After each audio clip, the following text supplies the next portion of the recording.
Here's another example of a uniform distribution, which is a rectangular shaped distribution. So it says, suppose the time to complete a question has a uniform distribution between 0 and 5 minutes, meaning that any times in between are equally likely. So we can draw our distribution over here.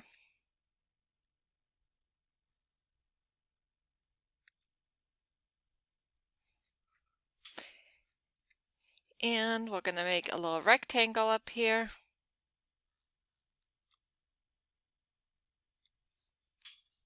And go from 0 to 5 minutes.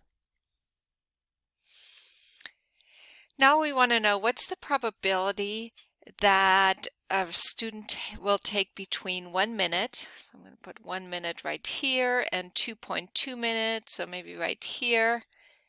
And so we're looking for this little area in between 1 and 2.2 minutes.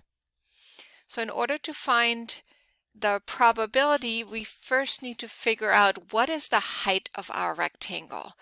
So since we have a width of 5 and we need to have an area of 1 underneath the curve, we're going to look at what number do I multiply 5 by in order to get an area of 1. So that would be a height of 1/5. So 5 times 1 over 5, which is also equal to 0.2, would give us an area of 1.